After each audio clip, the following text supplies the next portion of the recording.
Hola, bienvenidos. Mi nombre es Paula Lucila Mus. Bueno, y en este video vamos a desarrollar los conceptos básicos sobre el sistema de complemento. El mismo fue desarrollado exclusivamente con fines didácticos para las tutorías de inmunología humana de la primera cátedra de la Facultad de Medicina de la UBA. Comencemos viendo entonces qué es el sistema de complemento.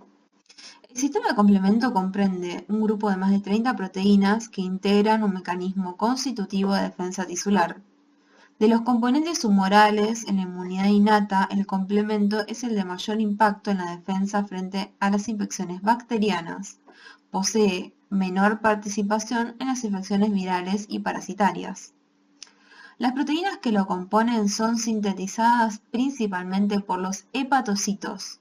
Sin embargo, los monocitos, los macrófagos tisulares, las células endoteliales y las células epiteliales de los aparatos respiratorio, digestivo y genitourinario representan fuentes alternativas, sobre todo en lo referido a la producción de los primeros componentes de la cascada de activación. Los componentes del sistema de complemento se encuentran en la sangre y en los líquidos extravasculares, aún en ausencia de procesos infecciosos o inflamatorios. La mayoría de sus componentes se encuentran normalmente en forma inactiva y suelen ser activados por proteólisis. Posee fundamentos similares a la cascada de la coagulación, con lo cual decimos que la activación de un componente A conduce a la generación de una actividad proteolítica que se ejerce sobre el siguiente componente B, con lo cual tiene un carácter amplificador. Debido a su fuerte potencial inflamatorio, el sistema de complemento es estrictamente regulado. Durante el proceso de activación, se forman complejos multimoleculares a través de la incorporación secuencial de proteínas, los que reciben el nombre de convertasas. Por otra parte, se generan péptidos capaces de inducir importantes funciones biológicas. El sistema de complemento tiene tres vías de activación: la clásica, la vía de las lectinas y la vía alterna. La vía clásica es activada por anticuerpos IgM, IgG, una vez que estos interactuaron con el antígeno, dando lugar a la formación de complejos inmunes. ¿Sí?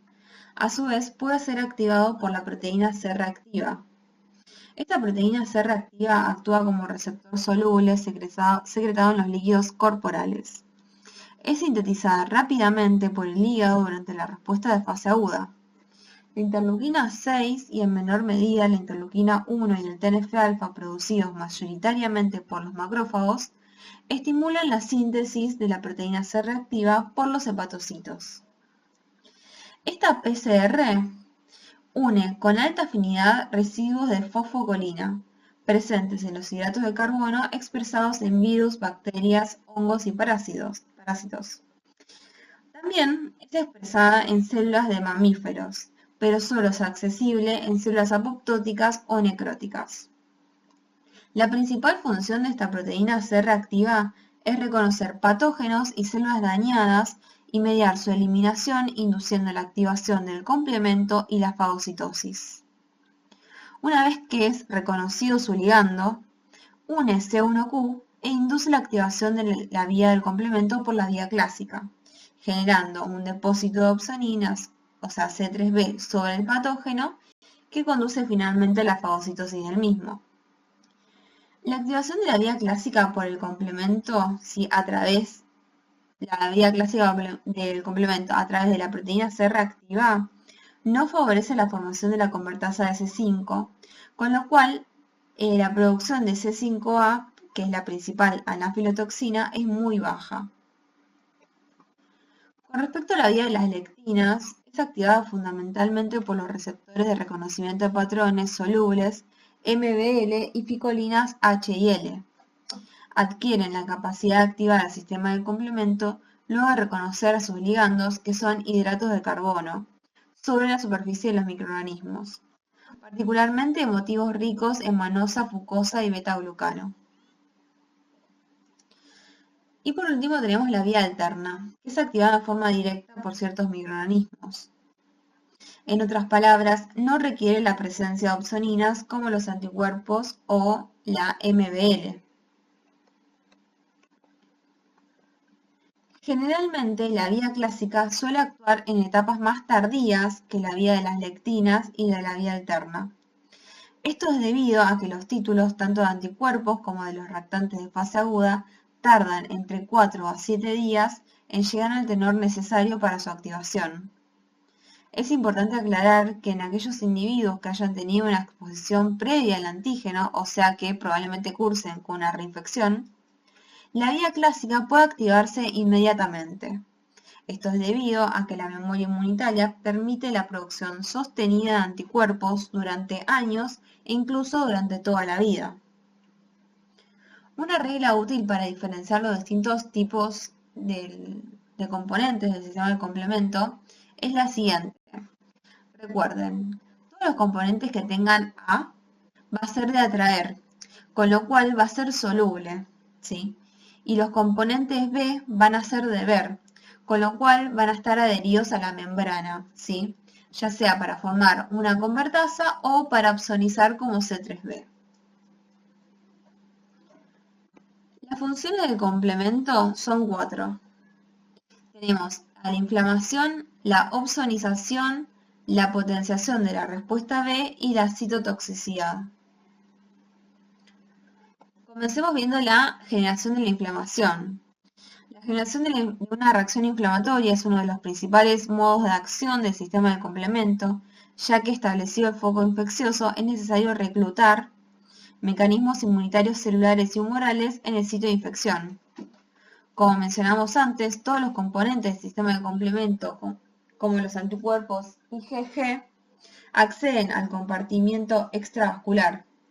Esto le permite al organismo contar con una primera línea de defensa constitutiva. La actividad inflamatoria es medida principalmente por C3A y C5A a través de su interacción con los receptores específicos. Ambos median una actividad quimiotáctica y anafiláctica. Los receptores, que son RC3A y RC5A, se expresan en distintas células como los neutrófilos, eosinófilos y basófilos, mastocitos, monocitos, macrófagos, células musculares lisas, células endoteliales, plaquetas y células dendríticas. Cuando hablamos de actividad anafiláctica, se refiere a su capacidad de inducir la activación y la degranulación de los mastocitos, con la consecuente liberación de aminas vasoactivas como la histamina, serotonina, mediadores lipídicos como las prostaglandinas, leucotrienos y el PAF, y citoquinas y quimosinas. Esto genera, da como resultado un incremento del flujo sanguíneo local y la permeabilidad de la barrera endotelial, estimulando además la expresión de moléculas de adhesión en el endotelio. Otra de las funciones del sistema de complemento es la opsonización de microorganismos y complejos inmunes.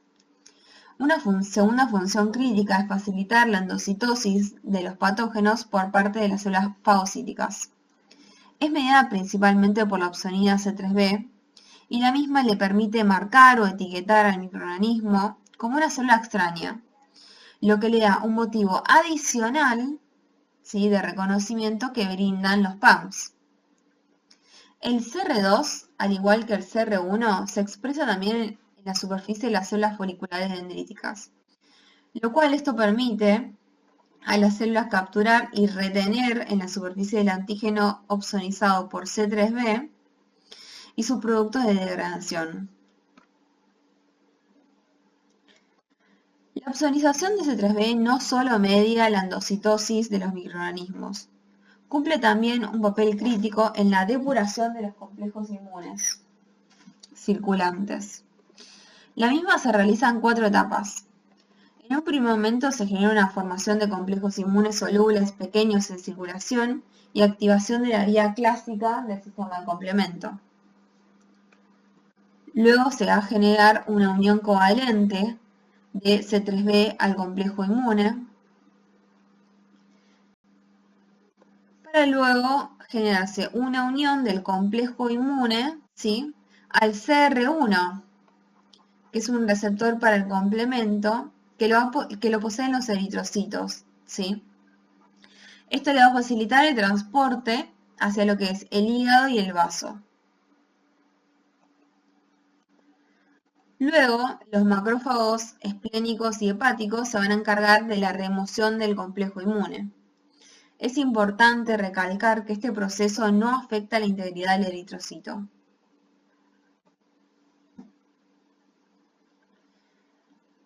Otra de las funciones es básicamente las proteínas terminales del sistema de complemento C5b a C9 forman poros en la superficie de la célula diana e inducen su lisis. El complejo de ataque lítico se inserta sobre la célula diana como una proteína integral de membrana y presenta un canal hidrófilo interno que permite el pasaje libre de solutos y agua. ¿Sí? El componente C5b inicia el ensamblado de la estructura que la denominamos C5b, C6, C7, C8 y C9. Es importante recalcar que la relevancia de la respuesta inmune antimicrobiana parece algo limitado, ¿sí?, de esta función. Y por último tenemos que los productos de la degradación de C3b potencian la respuesta B. El CDR2, también llamado CD21, se expresa en la membrana de las células B como parte de un complejo integrado por CD19 y CD81 que denominamos correceptor B. Este CD21 reconoce como ligandos a fragmentos derivados de la proteólisis de C3b y el CD19 es el encargado de traducir señales conducentes a la activación celular. Este reconocimiento induce el entrecruzamiento de los receptores, con lo cual disminuye notablemente entre 100 y 1000 veces la concentración de antígeno requerida para inducir la activación de la célula B. Ahora pasemos a ver las vías. Comencemos viendo lo que es la vía clásica. El C1 es el primer componente de la cascada de activación de la vía clásica. Es un complejo multimolecular formado por 3 proteínas, C1q, C1r y C1s. La vía clásica comienza cuando el C1q se une al fragmento Fc, que es esta región, de los anticuerpos IgG o IgM que hayan interactuado previamente con un antígeno polivalente. Esta unión provoca un cambio en la conformación activando a C1R que encinde y activa a C1S. C1S activado corta múltiples moléculas de C4 y origina a partir de cada una de ellas dos fragmentos, C4a y C4b, el cual, obviamente, como dijimos, B de ver, va a estar pegado a la membrana. Ciertos virus pueden ser neutralizados por deposición de múltiples copias de C4b sobre su superficie, previniendo su adhesión a células susceptibles de ser infectadas. No obstante, la función fundamental de C4b es mediar la progresión de la cascada clásica de la activación. Cuando C4b se une a la superficie de la célula diana, dejan descubierto un sitio aceptor para el componente C2, lo que permite la formación del complejo C4b-C2. Este componente C2, al estar acomplejado al C4, es escindido de nuevo por C1s, y da lugar a la formación de un fragmento de bajo peso molecular denominado C2A y a otro de mayor peso molecular denominado C2B. El C2B generado permanece asociado a este C4B y forma el complejo C4B2B, que también es llamado C3 convertasa. Y obviamente va a estar asociada a la membrana. La C3 convertasa, gracias a la actividad serinoproteasa expresada por C2b, escinde a C3 en dos fragmentos, uno de bajo peso molecular, que es C3A, que A de atraer va a ser soluble, y otro que es C3b, que va a quedar obviamente unido a la membrana. La mayoría de los fragmentos C3b generados participan en la opsonización de la célula diana. La unión de alguno de ellos a la C3 convertasa origina un complejo denominado C4b 2B, 3B, que denominamos también la C5 convertasa. Esta C5 convertasa une a C5 y lo torna vulnerable a la acción proteolítica del C2B, lo que genera dos fragmentos, uno de menor peso molecular, que es C5A, que A de atraer va a ser soluble, y este obviamente recordemos que es va a mediar una notable actividad quimiotáctica y anafiláctica, y otro de mayor peso molecular, que va a ser C5B, que obviamente va a estar unido a lo que es la membrana, ¿sí? Y este C5B, al asociarse con los siguientes componentes del sistema de complemento, origina el complejo de ataque lítico a la membrana. Pasemos entonces a la vía alterna. La vía alterna funciona como un mecanismo de vigilancia inmunitaria a través del cual los microorganismos son opsonizados por el C3b, aún en ausencia de anticuerpos específicos. Esta vía alterna va a involucrar a 4 proteínas: a C3b, al factor B, al factor D y a la properdina. La activación de la vía clásica conduce a la activación de la vía alterna, ya que conduce a la generación de numerosas moléculas de C3b que se unen de modo covalente a la superficie de la célula diana. En presencia de C3b, el factor B se une a C3b y es escindido por el factor D, que expresa una actividad serinoproteasa. Y este va a originar dos fragmentos, uno de bajo peso molecular, que va a ser liberado a fase soluble, que va a ser BA, y uno de mayor fragmento, un peso mayor, que va a permanecer unido a C3b sobre la superficie de la célula diana y va a conformar a C3b-BB, que es la convertasa C3 de la vía alterna.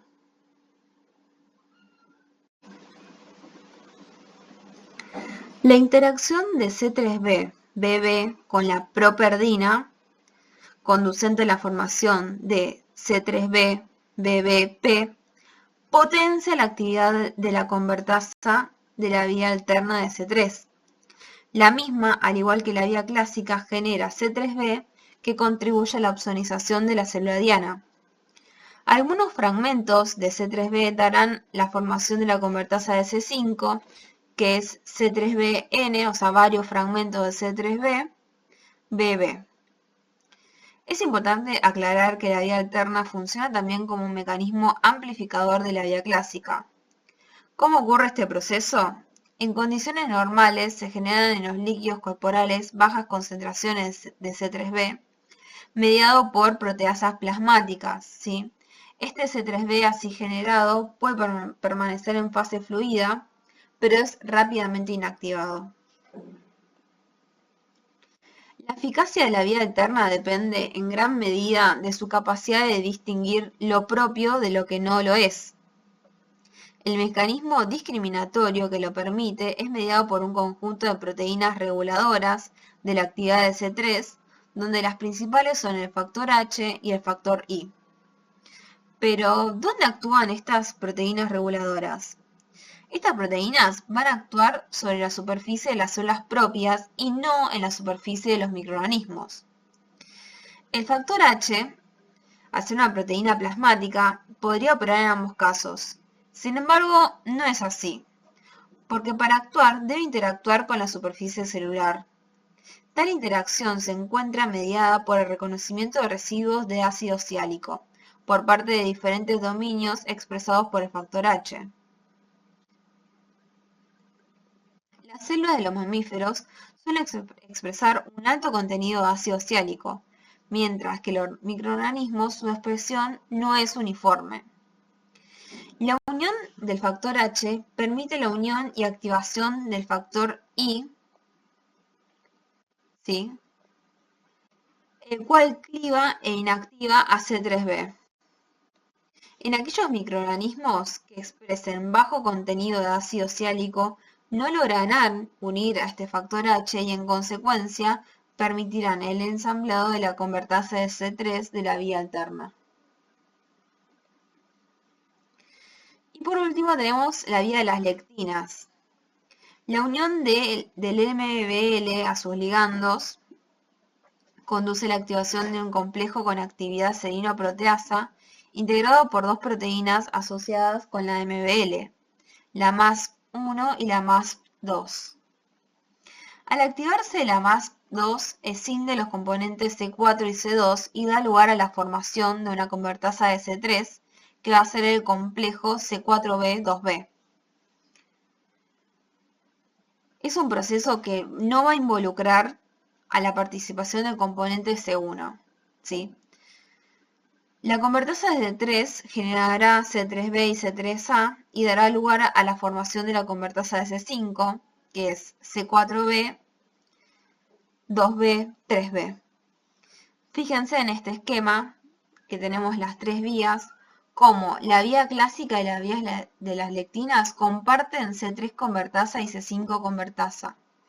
En cambio, la vía alterna, ¿sí?, tiene una C3 convertasa y C5 convertasa particular, propia de la vía. Bueno, eso es todo.